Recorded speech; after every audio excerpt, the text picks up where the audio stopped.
നമസ്കാരം, ഞാൻ മൃണാൾ. ഇത് രണ്ട് പിള്ളേരുടെ, മലയാളി പിള്ളേരുടെ വായ് നോട്ടത്തിൻ്റെ കഥയാണ്. അവർ ആലപ്പുഴക്കാരാണ്.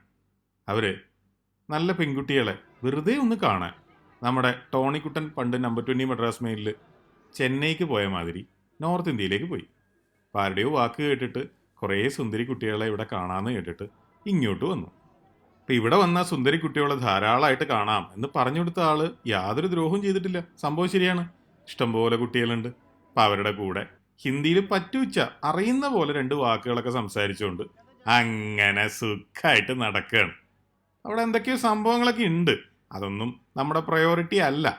നമ്മൾ വന്ന കാര്യം ഭംഗിയായിട്ട് നടത്തുന്നതിൻ്റെ ഇടയിൽ വെയിലല്ലേ, ദാഹിച്ചു.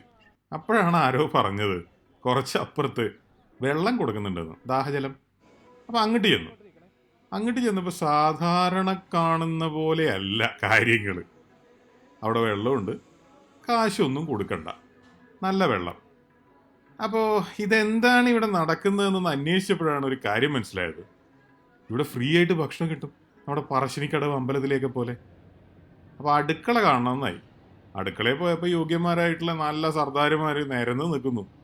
നല്ല വൃത്തിയുള്ള കിച്ചണിൽ പാകം ചെയ്യുന്നു. അവരോട് ചോദിച്ചപ്പോഴാണ് മനസ്സിലായത് ഇത് ലോകത്തിലെ ഏറ്റവും വലിയ കിച്ചണാണെന്ന്. ധാരാളം ആളുകൾ അവരുടെ ദേഹാധ്വാനം ഇവിടെ വിശ്വാസമായിട്ട് സമർപ്പിക്കാറുണ്ടെന്ന്. ഗോർഡൻ റാംസിയെ പോലുള്ള വലിയ വലിയ ഷെഫുമാർ ഇവിടെ വന്ന് കാര്യങ്ങൾ കണ്ട് പഠിക്കുകയും ഇവിടെ അധ്വാനിക്കുകയും ചെയ്തിട്ടുണ്ട്. ഭക്ഷണത്തിനാണെങ്കിലും ഒടുക്കത്തെ ലുക്കും ടേസ്റ്റും. അപ്പോൾ പിന്നെ കൂടുതൽ അറിയണമെന്നായി. ചപ്പാത്തിയും കറികളും ഇതാണ് പ്രധാനമായിട്ട് ഉച്ചയ്ക്ക് വിളമ്പുന്നത്. ചപ്പാത്തി ഉണ്ടാക്കുന്ന സ്ഥലത്ത് പോയപ്പോൾ ഒരു പഞ്ചായത്ത് ഇലക്ഷന് വോട്ട് ചെയ്യാൻ നിൽക്കുന്ന അത്രയും ആൾക്കാരുണ്ട്. ഇവരെല്ലാവരും ചപ്പാത്തി പരത്തുകയാണ്. എത്രയോ ചപ്പാത്തി കല്ലുകൾ. ഒരുപാട് പേര് എന്ന് പറഞ്ഞാൽ ഇവരൊന്നും പണിക്കാരൊന്നും അല്ല. ഇവരൊക്കെ പല ജോലികളും ചെയ്ത് ജീവിക്കുന്ന യോഗ്യകളുമാണ്. ഇവർ 1-2 ദിവസത്തേക്ക് അല്ലെങ്കിൽ ഒരു നേരത്തേക്ക് അവിടെ വന്ന് അധ്വാനിക്കുകയാണ്. എല്ലാവർക്കും ഭക്ഷണം കൊടുക്കാൻ, അവനവന് അതിൽ നിന്നൊരു പങ്ക് കഴിക്കാൻ. ഇത് കണ്ട് നമ്മുടെ പിള്ളേര് ചെറുതായിട്ടൊന്ന് ഞെട്ടി. അപ്പോൾ അവരും ചെറുതായിട്ടൊന്ന് കൂടെ കൂടി. അവിടെ എല്ലാവിധ സൗകര്യങ്ങളും ഉണ്ട്. അവിടെ തന്നെ കുറേ ദിവസങ്ങളായിട്ട് ജോലി ചെയ്യുന്നവർ, ഇടയ്ക്ക് വന്ന് 1-2 ദിവസത്തേക്ക് സഹായിക്കുന്നവർ ഒക്കെ ഉണ്ട്. ഈ ചപ്പാത്തി കല്ലിൻ്റെയൊക്കെ ടെക്നിക്ക് ഉഷാറാണ്. ഒരു സൈഡിൽ നിന്ന് ചപ്പാത്തി പരത്തുന്ന കണ്ടല്ലോ. അപ്പോൾ ഇവിടുന്ന് ഒരു ചേച്ചി ആ ചപ്പാത്തി ഇങ്ങനെ ഓരോന്നോരോന്നായിട്ട് കല്ലിലേക്ക് ഇടുന്നു. ഇവിടുന്ന് വളരെ നീളമുള്ളൊരു ചട്ടുകം കൊണ്ട് അങ്ങോട്ടേക്ക് മാറ്റി വെക്കുന്നുണ്ട്. എന്തിനാണ് ഈ ചട്ടുകത്തിന് ഇത്ര നീളം എന്നുള്ളതിൻ്റെ ഉത്തരം ഈ ചപ്പാത്തി കല്ലിൻ്റെ മറ്റേ സൈഡിലാണ്. കണ്ടോ, അവിടെ ഒരു സർദാർ ഇരിക്കുന്നുണ്ട്, ചുവന്ന തലയെക്കെട്ടൊക്കെ ആയിട്ട്. നമ്മൾ ചപ്പാത്തിന്നും അവർ റൊട്ടിന്നും വിളിക്കുന്ന ഈ ഗംഭീര സാധനം ഉണ്ടാകുന്നതിനിടയിലാണ് എനിക്ക് സർദാറുമാരെ പറ്റിയിട്ടുള്ളൊരു കഥ ഓർമ്മ വന്നത്. പണ്ട് ഈ സർദാർജി ജോക്കുകൾ ഭയങ്കര പ്രചാരമുള്ളൊരു സമയം ഉണ്ടായിരുന്നല്ലോ. അതായത് അതിനകത്ത് ഏറ്റവും വലിയ മണ്ടൻ സർദാറായിരിക്കും. അന്നത്തെ കാലത്ത് സൗത്ത് ഇന്ത്യയിൽ നിന്ന് കുറച്ച് പേര് ഡൽഹിയിലേക്ക് പോവുകയും അവിടെ അതിങ്ങനെ പൊങ്ങി വരുന്നു നോക്കല്ലേ, ഉഷാറായിട്ടുണ്ടല്ലേ, ഗംഭീരം തന്നെ, പണി അറിയാവുന്ന ചെക്കനും. അതിൽ കുറച്ച് പേരവിടെ പണിയെടുത്ത എക്സ്പീരിയൻസ് നല്ലോണം ഉണ്ടല്ലേ. എനിവേ, നമ്മുടെ സൗത്ത് ഇന്ത്യയിൽ നിന്ന് പോയ ആൾ സർദാറിൻ്റെ ടാക്സി കയറിയ കഥയാണ് ഞാൻ പറഞ്ഞുകൊണ്ടിരുന്നത്. ഡൽഹി ചെന്നിട്ട് സർദാറിൻ്റെ ടാക്സി കയറി. അപ്പോൾ ഇവർ തമിഴിൽ മലയാളത്തിൽ നമ്മുടെ ഭാഷയിൽ സർദാർജി ജോക്സ് ഇങ്ങനെ പൊട്ടിച്ചുകൊണ്ടിരിക്കുക. അപ്പോൾ ഫ്രണ്ടിലുള്ള ടാക്സിക്കാരനല്ലേ, അയാൾക്ക് കുറേ ഭാഷകളൊക്കെ എന്തായാലും അറിയുന്നുണ്ടാവുമല്ലോ. പല ആളുകൾ പല കാലങ്ങളിലായിട്ട് ടാക്സി കയറിയിട്ടുണ്ടാവില്ലേ. ഇയാൾ ഇതൊക്കെ കേട്ട് മനസ്സിലാക്കിയിട്ട് അവസാനം ഇവർ എത്തേണ്ട സ്ഥലത്ത് എത്തി കാശും കൊടുത്തിട്ട് പോവുകയാണ്. അപ്പോൾ ഈ ടാക്സി വാല നമ്മുടെ ആളോട് പറഞ്ഞു, വൈജി എനിക്കൊരു ഉപകാരം ചെയ്യണം. എന്താണ്? 1 രൂപ കൊടുത്തിട്ട് പറഞ്ഞു, നിങ്ങൾ ഏതെങ്കിലും ഒരു കാലത്ത് ഒരു സർദാർജി പിച്ചക്കാരനെ കണ്ടാൽ ഈ കാശ് അയക്ക് കൊടുക്കണമെന്ന്. കഥ എന്താണെന്ന് വെച്ച് കഴിഞ്ഞാൽ വർഷങ്ങൾക്ക് മുമ്പ് കിട്ടിയ ആ 1 രൂപ പോക്കറ്റിലിട്ടിട്ട് ഇപ്പോഴും നമ്മുടെ ആൾ നടക്കുകയാണ്. കാരണം സർദാർജികൾ പിച്ചെടുക്കില്ല, അഭിമാനം വിറ്റ് ജീവിക്കില്ല. അവരുടെ ആ അന്നദാനപ്പുരയിൽ ആ ക്ലീനിങ് മെഷീൻ മുതൽ നോക്കൂ, എന്തൊരു ഗംഭീരമാണ്. ഹൈ ക്ലാസ് ഭക്ഷണം നല്ല വൃത്തിയിലും വെടിപ്പിലും ടേസ്റ്റിലും ക്വാളിറ്റിയിലുമാണ് അവർ തരിക.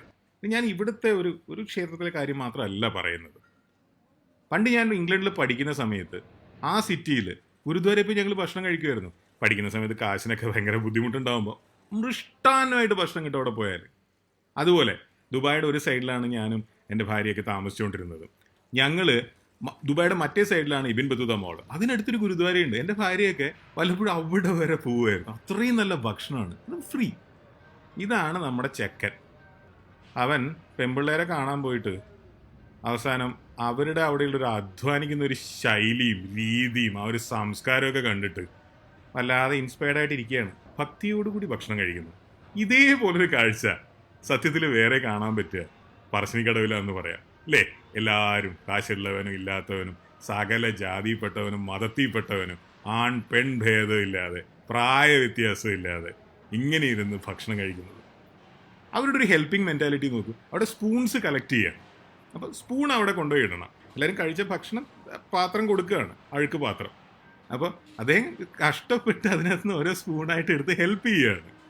ആ സ്പൂൺ അവിടെ ഇട്ടിട്ട് നെക്സ്റ്റ് സ്റ്റേജിലേക്ക് പോകുന്നു. അപ്പോൾ അവിടെ പാത്രം വാങ്ങിയിട്ട്, അപ്പോൾ അവിടെയും വോളണ്ടിയേഴ്സ് ഉണ്ട്. അവർ ഓരോരോ പാത്രങ്ങളായിട്ട് വാങ്ങി കൈമാറ്റം ചെയ്ത് നമ്മുടെ വാർക്കപ്പണിക്ക് സിമെൻറ്റ് കൊണ്ടുപോകില്ലേ, അതുപോലെ കൈമാറ്റം ചെയ്ത് ഒരറ്റത്തുനിന്ന് മറ്റേ അറ്റത്തേക്ക് കൊണ്ടുപോകുന്നു. അവിടെ കുറച്ച് വെള്ളമുണ്ട്, ജസ്റ്റ് അതൊന്ന് സെഗ്രിഗേറ്റ് ചെയ്യാണ്. വലിയ പാത്രം ഒരു സൈഡിൽ, ബോൾസ് വേറൊരു സൈഡിൽ, അങ്ങനെ. അതിനപ്പുറത്തോട്ട് പോയാൽ ആളുകൾ നിരന്ന് നിന്ന് പാത്രം കഴുകുകയാണ്. പല ജോലികൾ ചെയ്യുന്നവർ, പല ധനസ്ഥിതിയിലുള്ളവർ സന്തോഷത്തോടു കൂടി ഒരുമിച്ച് നിന്ന് ശരിക്കും റിയൽ സോഷ്യലിസം നടപ്പാവുന്നത് ഇതുപോലുള്ള സ്ഥലങ്ങളിലാണ്. നമ്മുടെ ചെക്കന് കണ്ടിട്ട് സഹിക്കാൻ പറ്റാഞ്ഞിട്ട് അവനും പാത്രം കഴുകുകയാണ്. ജീവിതത്തിൽ വീട്ടിൽ ഇന്ന് വരെ ചായ കുടിച്ച ഗ്ലാസ് പോലും കഴുകിയിട്ടില്ലാത്തവൻ ആരോ ഭക്ഷണം കഴിച്ച പാത്രം അന്യ നാട്ടിൽ പോയിട്ട് ആരും അവനോട് ആവശ്യപ്പെടാതെ കഴുകുകയാണ്. ഇതാണ് യാത്രകളുടെയും കാഴ്ചകളുടെയും ഗുണം. നമ്മൾ പല നാടുകളിൽ പോയിട്ട് പല കാഴ്ചകൾ കാണുമ്പോഴാണ് പല കാര്യങ്ങളും ചെയ്യാൻ നമ്മൾ ഇൻസ്പയർഡ് ആവുക, പോസിറ്റീവ്ലി ഇൻസ്പയർഡ് ആവുക. ഇന്ന് വരെ ഒരു ഉള്ളിയുടെ തൊലി കളയാത്തവൻ നാളത്തെ ഭക്ഷണത്തിന് വേണ്ടിയിട്ടുള്ള ഉള്ളിത്തൊലി കളയുന്ന ആൾക്കാരുടെ കൂടെയാണ്. ആ മുമ്പിലിരിക്കുന്ന ആളെ മുൻപരിചയമില്ല, അയാൾക്ക് ഇവനെയും മുൻപരിചയമില്ല, ഇവർക്ക് ആർക്കും അങ്ങോട്ടും ഇങ്ങോട്ടും വലിയ പരിചയമൊന്നുമില്ല. പക്ഷെ എല്ലാവരും കൂടി, ചെറിയ കുട്ടികൾ, കുഞ്ഞു മക്കൾ മുതൽ പ്രായമുള്ളവർ വരെ മുളക് നന്നാക്കുന്നു, ഉള്ളി നന്നാക്കുന്നു, മറ്റുള്ളവർക്ക് വേണ്ടിയിട്ട്. അതിൻ്റെ ഒരു പങ്ക് അവനവനും കഴിക്കാൻ വേണ്ടിയിട്ട്. മതമായാലും അവനവൻ്റെ വിശ്വാസമായാലും ഫേസ്ബുക്കിലും മറ്റും മറ്റുള്ളവരുടെ മേലെ കുതിര കയറാനുള്ളതോ അല്ലെങ്കിൽ അവനവൻ്റെ മതമാണ് ഗംഭീരം എന്ന് കുട്ടിഘോഷിക്കാനുള്ളതോ അല്ല. അത് വലിയൊരു സാഹോദര്യത്തിൻ്റെയും കൂടെ കാര്യമാണ് എന്നുള്ളത് കാണണമെങ്കിൽ നമുക്ക് ഇതുപോലുള്ള സ്ഥലങ്ങളിൽ പോകണം എന്നുള്ള അടുത്തേക്ക് എത്തിക്കൊണ്ടിരിക്കുകയാണല്ലേ.